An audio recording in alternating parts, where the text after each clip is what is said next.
Hello and welcome and namaste from New Delhi. You're watching DD India. I'm Gautam Roy. This is Express News, the show where we get you the day's top 100 developments from the country and the world in under 30 minutes. Let's get going.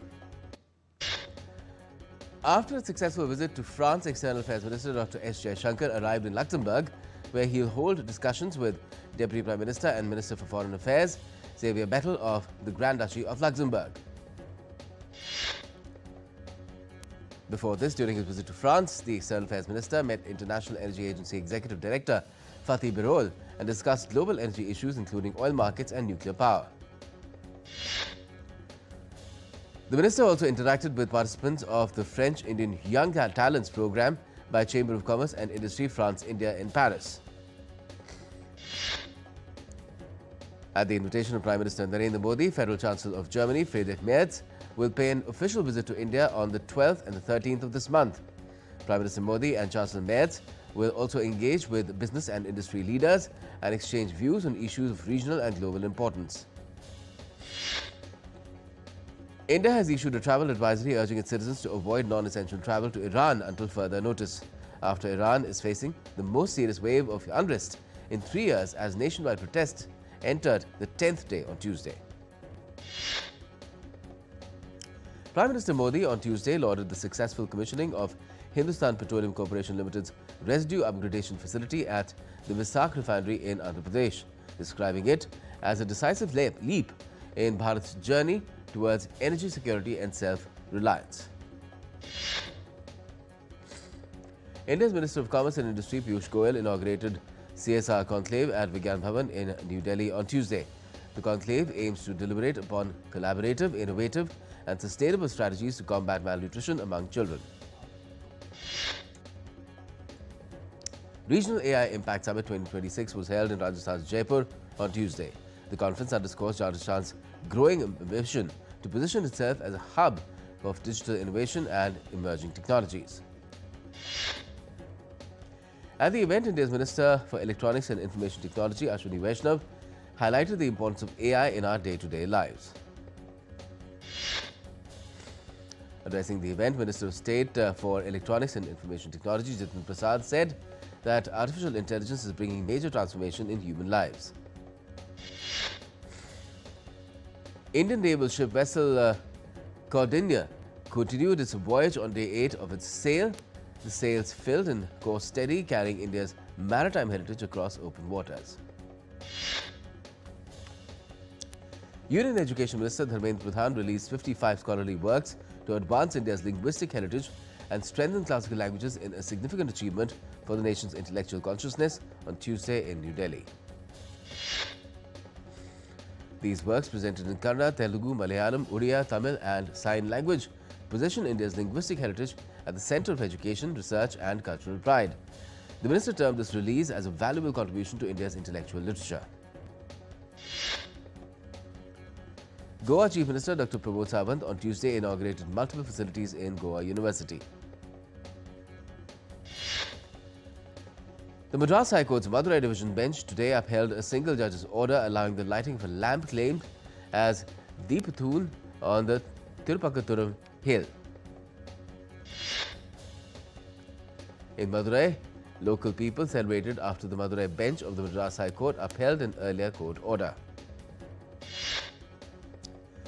The Uttar Pradesh Cabinet, chaired by Chief Minister Yogi Adityanath, on Tuesday approved incentives to attract semiconductor companies willing to invest 3,000 crore Indian rupees or more in the state, aiming to boost high-end manufacturing and generate large-scale employment. Uttarakhand CM Pushkar Singh Dhami marked the 79th Foundation Day of the Bureau of Indian Standards at Chief Sevak Sadan.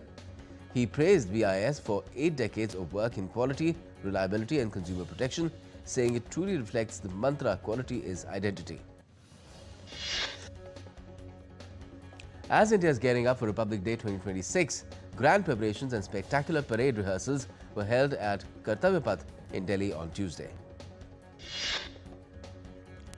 42 students at Jawahar Navodaya Vidyalaya in Odisha were affected by suspected jaundice. Authorities suspect food contamination as the cause and precautionary measures have been implemented. Indian benchmark indices ended lower for the second straight session on Tuesday. Nifty below 26,200. It was down 71.6 points to 26,178.70.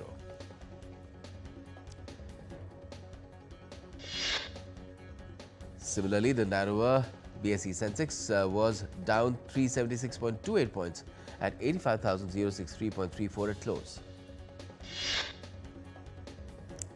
The Indian rupee or the INR also ended higher at 90.17 per dollar on Tuesday. Gold futures maturing on the 5th of February was priced at 138,226 Indian rupees per 10 grams on the multi-commodity exchange. Silver futures for the 5th of February maturity stood at 249,137 rupees per kilograms on the MCX. Indian Railways has achieved 99.2% electrification of its network as of November 2025, a milestone in its modernization drive. The system has also expanded solar power capacity, reducing reliance on fossil fuels and boosting sustainability across operations. Brent crude oil futures edged down to $61.6 per barrel on Tuesday. Robotics, autonomous technology and AI monetization are set to dominate CES 2026 in Las Vegas ahead of its opening. Media previews on Monday highlighted next-generation AI chips from NVIDIA and AMD, signaling the tech show's growing focus on artificial intelligence.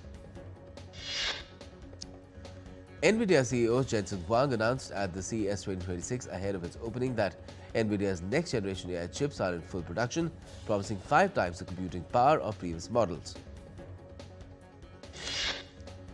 AMD CEO Lisa Su showcased the company's latest AI chips at CES 2026 ahead of its opening. The demonstration highlighted AMD's growing role in AI infrastructure, with OpenAI President Greg Brockman joining the stage. Ousted Venezuelan President Nicolas Maduro has appeared in a New York court for the first time and pleaded not guilty to all charges leveled against him after U.S. captured him, along with his First Lady, in a military operation. The judge ordered them to remain behind bars and set a new hearing date for the 17th of March. Secretary of State Marco Rubio briefed members of the Congress regarding the U.S. military intervention in Venezuela, prompting a divided response from lawmakers on Capitol Hill. Senate Minority Leader Chuck Schumer criticized the administration's plans, calling them vague and unsatisfying.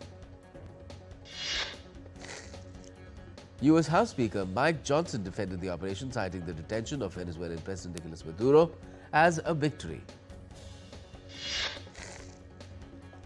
Venezuela's parliament, its National Assembly rather, swore in Delcy Rodriguez as interim president 2 days after U.S. forces seized her predecessor, Nicolas Maduro. Thousands of protesters, along with supporters of U.S. action to capture Maduro, gathered outside the New York court when Maduro's first making an appearance there. The United Nations Security Council held a meeting in New York to discuss the U.S. operation in Venezuela and the capture of Nicolas Maduro. During the meet, UN Secretary General Antonio Guterres called for respect of nations' political independence following the U.S. military operation in Venezuela. But the United States rejected accusations of aggression against Venezuela, saying the operation was a law enforcement action tied to long-standing criminal charges. Venezuela's UN ambassador Samuel Moncada said international norms were at risk and also urged the Security Council to demand that Washington release Maduro and his wife. Venezuelan opposition leader and Nobel Peace Prize winner Maria Corina Machado on Monday said that she will be returning to Venezuela pretty soon. Greenland Prime Minister Jens Frederik Nielsen has assured citizens that while Greenland seeks to strengthen economic ties with the US, it should not fear and they should not fear an imminent takeover. Danish Prime Minister Mette Frederiksen has cautioned that US President Donald Trump must be taken seriously. She reiterated that any move to take Greenland by force would dismantle 80 years of transatlantic security. Germany's Foreign Minister Johann Wadephul stressed that Greenland is a sovereign part of Denmark and by extension a member of the NATO alliance. Colombia has reaffirmed its commitment to collaborating with the United States in the fight against drug trafficking, using American intelligence and technology to enhance efforts. Key Ukrainian allies will meet with top US envoys in Paris on Tuesday to discuss security guarantees as they press ahead on US-brokered plans to in the conflict with Russia. In Bangladesh, a Hindu woman has alleged that she was gang raped, tied to a tree and brutally tortured in Kaliganj, Upazila of Jhinayda district on Monday. In another incident, a Hindu businessman who was also the acting editor of a newspaper was fatally shot in the head by unidentified assailants on Monday in Jessore district in southern Bangladesh. Thailand's army said on Tuesday its Cambodian counterpart claimed fresh cross-border fire was an accident after Bangkok accused Cambodian forces of violating a 10-day-old truce with a strike that wounded a soldier. The US on Monday dropped the number of vaccines it recommends for every child, leaving other immunizations such as flu shots open to families to choose but without clear guidance. Time now to take a short break here, but Express News will continue right after that. Stay with us.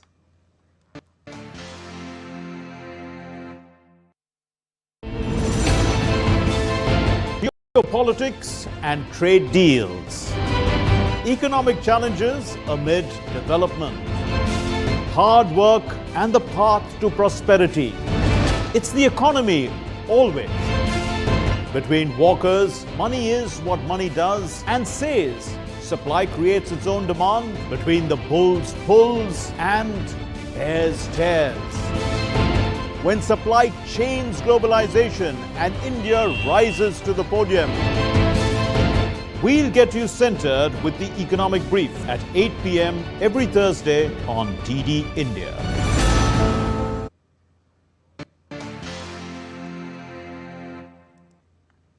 Welcome back. You're watching Express News on DD India. I'm Gautam Roy. Let's resume. The India Meteorological Department has forecast persistent dense fog across northwest, central, east and northeast India, with cold day conditions intensifying in isolated pockets in Punjab, Haryana, Chandigarh, Rajasthan as well as Jharkhand. Dense fog in parts of Uttar Pradesh and Madhya Pradesh with visibility dropping to zero is disrupting transport and raising safety concerns. The IMD has advised caution, warm clothing and fog lights with relief unlikely before the 8th of January. Tabo in Himachal Pradesh and Gulmarg in Jammu and Kashmir recorded the coldest night of the year with temperatures near -10 degrees Celsius. Light rain and snowfall are expected in isolated areas of Jammu and Kashmir, Himachal Pradesh and Uttarakhand on Tuesday. West Bengal is under a severe cold wave. The IMD says relief is unlikely over the next week, with temperatures expected to drop further. Cold day conditions will continue in sub-Himalayan West Bengal until Wednesday. Schools in Tripura will remain closed from Tuesday due to extreme cold weather. The closure affects all government-aided and private schools. Dense fog and a severe cold wave continue to impact large parts of north, central and eastern India.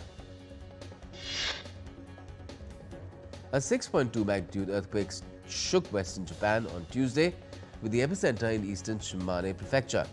No tsunami warning was issued and there were no reports of any damage. The quake measured upwards of 5 on Japan's Shindo scale in Yasugi, strong enough to make movement difficult without support. West Japan Railway temporarily suspended Shinkansen bullet train services, while the Nuclear Regulation Authority reported no irregularities at the plants. An earthquake of magnitude 4.0 shook Afghanistan on Tuesday, according to the National Center for Seismology. The quake took place at a depth of 100 kilometers, with no immediate reports of damage or casualties. At least 14 people have died after flash floods hit Indonesia's North Sulawesi on Monday. The floods were triggered by heavy rain on the island of Siau, with rescuers searching for 4 people still missing. The disaster also injured 18 people and destroyed hundreds of homes and government buildings. Excavators and rescue teams cleared debris while bodies were recovered and transported to ambulances.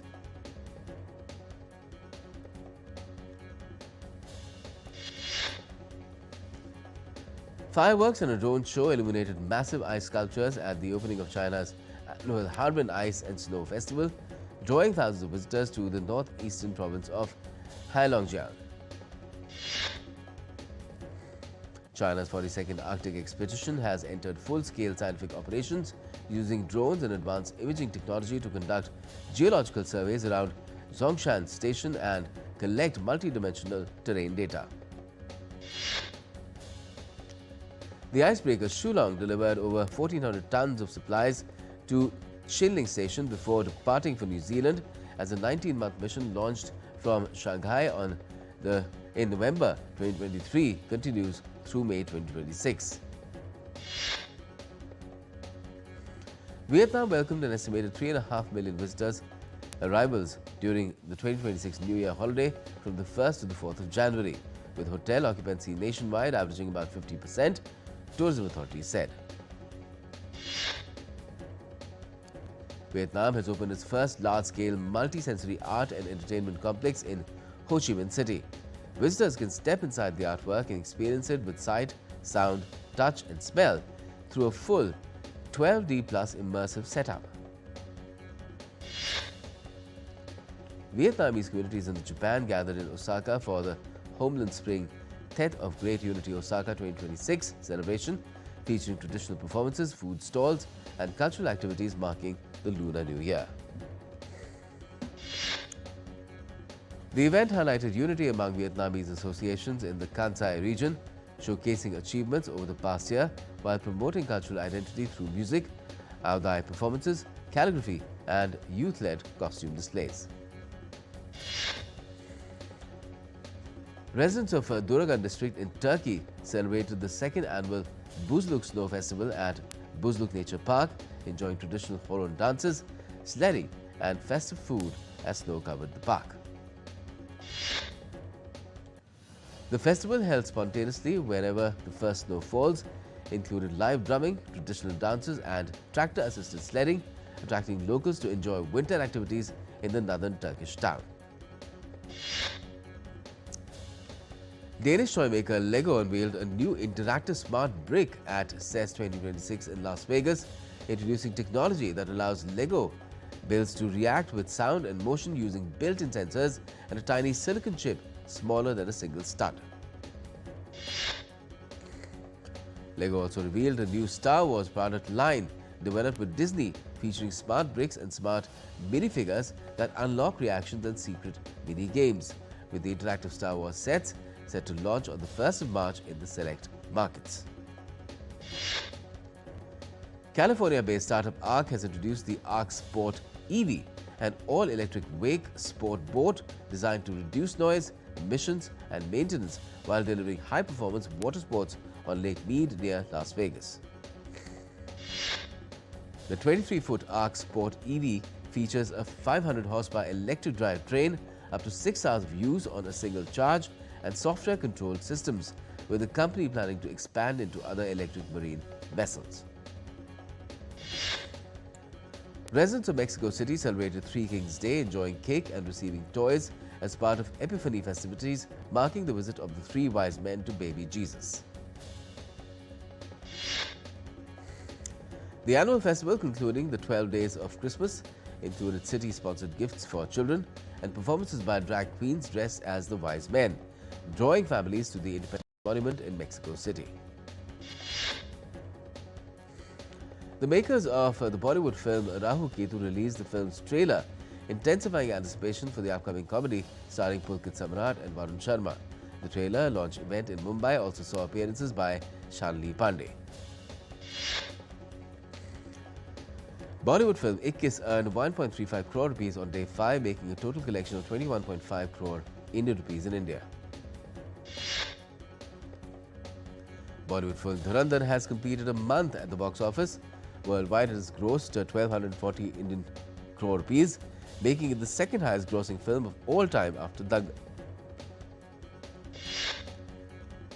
The makers of Toxic, a fairy tale for grown-ups, unveiled the first-look poster of actress Rukmini Vasant.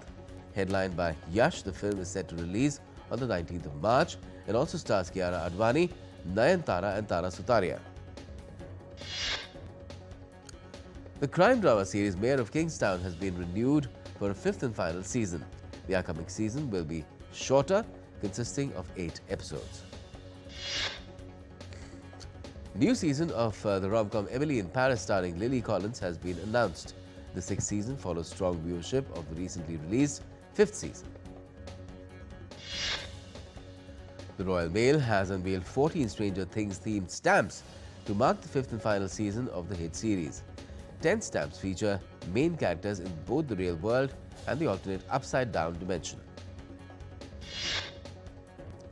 Designed by British artist Kyle Lambert, the stamps include UV features revealing series logos. They will go on general sale on the 13th of this month with the presentation pack of all 14 stamps priced at around £25. American singer-songwriter Bruno Mars confirmed that his new album is complete, marking his first solo project since the Grammy-winning 2016 album 24 Karat Magic. Michael J. Schumacher, the Wisconsin author known for biographies of Francis Ford Coppola and Eric Clapton as well as works on Great Lakes shipwrecks, has died at the age of 75. In sports, dominant Australia ended day 3 of 5th Ashes Test against England at 518 for 7, taking a formidable lead of 134 runs in the first innings. Australian batter Steve Smith became the second highest run scorer in Ashes history. He achieved the milestone during day 3 of the 5th and final Ashes Test. Two-time Olympic medalist PV Sindhu will return to competitive action for the first time since last September at the Malaysia Open Badminton Tournament. Meanwhile, India's prospects in men's doubles will be led by two-time world champions Chirag Shetty and Satvik Sairaj Rankireddy. The second day of the second edition of the Khelo India Beach Games is underway in Diu. Serbian great Novak Djokovic has withdrawn from the next week's Adelaide International Tournament to focus on being ready for the Australian Open, which is a Grand Slam event. Players at this month's Australian Open will compete for a record prize pool as organisers announced a 16% increase in the total purse, which has soared to $75 million. Last year's Australian Open finalists Madison Keys and Arina Sabalenka started their 2026 campaigns in style with victories at the Brisbane International. Nick Kyrgios's long-awaited singles comeback at the Brisbane International ended in a straight sets defeat, with Alexander Kovacevic prevailing 6-3, 6-4 on Tuesday. Belgium advanced to the United Cup quarterfinals with a stunning win over Canada on Tuesday. HILGC edged past SG Pipers in a thrilling encounter of the Men's Hockey Indian League as they clinched a dramatic 3-2 victory in their opening match in Chennai. 11-year-old racing prodigy Atika Mir has become the first Indian to secure a top 5 finish globally on debut during round 7 of the UAE Karting Championship in Abu Dhabi. Italy is entering the final stretch of preparations for the Milano Cortina 2026 Winter Olympics, with a 1 month to go mark falling on Tuesday. Defending champions Ivory Coast are set to face Burkina Faso in the last 16 match of the Africa Cup of Nations on Tuesday. And Algeria and Democratic Republic of Congo also finalized training preparations for their Africa Cup of Nations last 16 encounter on Tuesday as well. And that's all we have for the moment in this edition of Express News. For all the latest, keep watching DD India.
Welcome to Siliguri and Darjeeling.